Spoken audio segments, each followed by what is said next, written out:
Yo, what is happening? It's your boy. It's been a few weeks. I've been a bit busy, this and that. Intended to make a video last week, but your boy, young decrepit over here, sort of busted my neck up in a few go-kart crashes, but we're all squared up, so we're back in the shed. I do have a bit of footage from the last few weeks of me pulling out the fuel pump from the FG, also getting rid of it. I've got all the bits I need out of it, so it's gone. So I'll chuck in that footage now and then we'll get back up to date. What we're actually going to do today, I jumped the gun a bit, taking the Falcon out of the shed. I forgot to get the fuel pump out. Being the factory fuel pump, it'll probably work a lot better with that motor. I'm guessing the fuel pump in the Beamer won't be adequate. It's only made for a 1.8 litre, so probably won't have enough juice. So we're going to go out in the paddock and pull that out of the Falcon now. Alright, so here's the girl. My guess is that it's under the back seat. So we'll have a look. So I actually had to ask Google. I was trying to pull it out, wasn't working. Turns out you actually have to grab the front of it and push.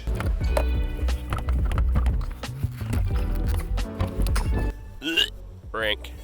Oh well. Not my car. I'm guessing this just pops out somehow. Oh, that's that. Here we go. Okay, those are the worst things ever. I don't actually understand how they work, but it seems like if you put a screwdriver in that and then just wiggle the crap out of it, it ends up coming out. Oh, what a pain. And now try to get this ring off. I don't have a screwdriver, so we're using a pickle fork. I just stuck the fork in that gap there and hit it.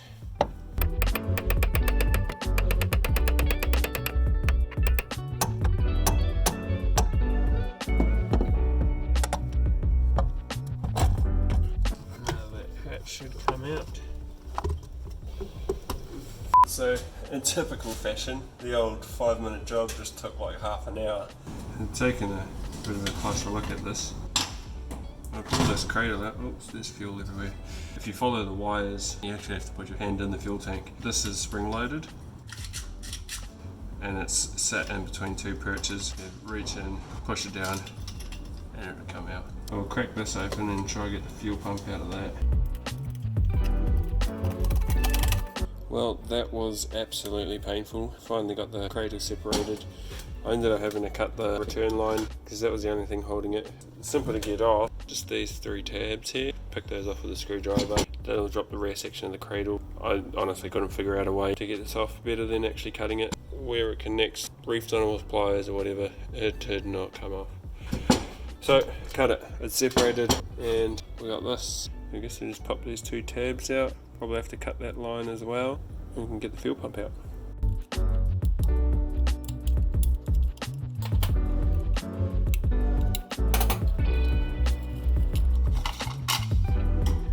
And there we have it. That's our fuel pump. Might look at trying to get a new sock, but that will feed our Barra. Also, in hindsight, the level sensor is just a little plug and plugs in there. So if you don't want to pull the sender out, unplug it. Simple. Alright, following weekend, the Falcon's all ready to go, so we'll get it loaded up on the trailer so we can get that out of here.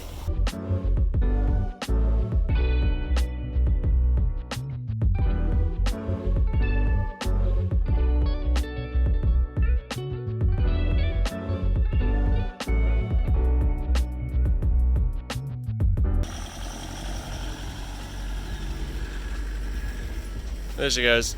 See you later, Falcon. Thanks for coming. Alright, back up to speed. So today is get rid of the ABS day. I had a few people request that I sort of elaborate on some of the parts I'm mucking around with or some of the concepts that I'm using, so I'll get into a bit of that. But today we'll be getting rid of the ABS. The intake manifold on the Barra is hitting on it. I need that space. I also want to try get as much of these brake lines that are going along the firewall out of the way so we can make room and look at maybe getting some new lines or making these ones work, as well as getting this plate here out of the way. The aim of all this is to try get us a bit more real estate. I want to get as much room as I can to push the motor as far back as I can. The Barra is a very big motor, it's quite heavy, and this car is not made for that. It's going to upset the weight distribution and balance of the car, so to try aid that, we're going to try and get it as back far as we can. Again, I'm not an expert. If I'm wrong, feel free to correct me. I don't mind. I'm not trying to pretend that I'm an expert. I'm just regurgitating things that I've heard or read or have seen and in my experience. So feel free to jump in and let me know. It's all just for help for those who watch my videos. That's what it's all about, learning and teaching. I don't know where my tripod is today, so there probably won't be any time lapses and that sort of thing. It might just be a bit of a update this and update that video, but regardless, we'll get into it and we'll have a bit of a go at clear some real estate for this Barra. The sun's gone on me. I did get a little bit done. About to call it a day, but I've got a little bit out of here. As you can see, the ABS module and pump is gone. I got rid of a few of the brake lines on the firewall. That one there is the clutch line, so I'm not sure what I'm going to do with that. The E36 is a cable clutch, so I'm still deciding whether to just keep it a cable clutch or to convert it to a hydraulic. It's another thing. If I do keep it as a hydraulic clutch, I'll probably route the clutch line in through that hole, come around and go back down here again to just clear off anything on that back wall. I've got to borrow a grinder and get rid of all the bracket. What I was thinking also is maybe cut it here and on the other side and just fold it back. I think that should give us enough room. I might get excited and pull the dash out tomorrow and get that out. I really would like to get the motor in there. The sooner I can find the final resting place of it, the sooner I can get the sump modified. This is the sump on the Barra. From what I've seen, people have cut along this line and across here. So just cut that cross section out to get some clearance on the subframe here. In the meantime, tea's ready, so we'll pick this up in the morning. Good morning, blah blah, let's do some work. Yo, when the wife brings you mid-project snacks. Not bad at all. Alright, let's try a bit of YouTube magic, see if this works. Oh, the dash is out. Just slowly disconnecting all the body loom and about to pull the heater box out. What a mission. So quick question, you ever wrestled a 1200 kilo German? Because that's what I felt like. Finally got the dash and heater box out and all the loom that was behind the dash. That's all the bits that came out of it. I had to karate kick the heater box out because I was too lazy to figure out how it actually came out. Also got the fuse and relay box out of the bay, that freed that up. I didn't even think of it, but I'm probably going to have to make up a plate to blank that off, as well as that one there. But that's all fine and dandy. A fair chunk of it gone. That's a lot of weight out of the car. Less weight is always good. I might regret cutting some of that wiring, but we'll face that battle when it comes. We'll go inside for some lunch and revisit this. I've had it. I was going to try keep the carpet just in the front section, just to keep it a bit nicer, but to be honest, I might just go straight up race car. I was having to think, these cars were meant to be luxury. This carpet is quite thick, and I think it would be pretty heavy, so it might save some weight actually getting rid of it. You look here, you know, it's nice thick carpet, so I reckon it'll be pretty heavy. But that'll probably go out. A quick Haggard job, got rid of some of the brackets. I will fix them up later. It's just for mock up, I'll get them cleaned up later.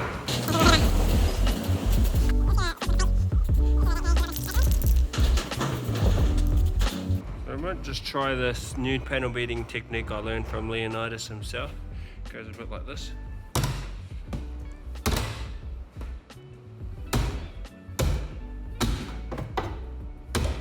Not bad, good size. I've got it popped in there and we're learning a few things. We've got it as far back as we can. The angle isn't right, obviously, because it's not all the way down. That's another thing. So you can see that we're going to have to cut off more than I thought. I must have mistaken what line people have cut. I thought it was this one. Obviously, it's more so this one. That's okay. Get that cut back to there and get a new bung welded on. I've just put a few posts up to try and look for a blown T5, just so I can mock it up at least. It obviously won't be driving for the moment. And I'd rather put that money into other bits and pieces for the moment. But that's good, so we know that that's got to be cut there. I'll try source a T5 soon. Another good thing that I've noticed, it looks like the exhaust will clear the steering shaft pretty good, and the mounts aren't looking like they're too far off. It actually looks quite comfortable in there, I think. See a bit of clearance through here, and enough clearance through here as well. So we're looking good so far. Next job will be pull the gearbox off this, pull the sump off, draw some lines and take them to a mate to get cut up and welded up. So I'm pretty stoked with today. Again, the old excuse, it's getting cold. I'm going to do a tidy up and probably call the video there. If you made it this far, cheers for watching. If you like this video, push that button that says like. If you're keen to see more of this, feel free to subscribe. Otherwise, have a good day, have a good night, and we'll catch you in the next one. Peace.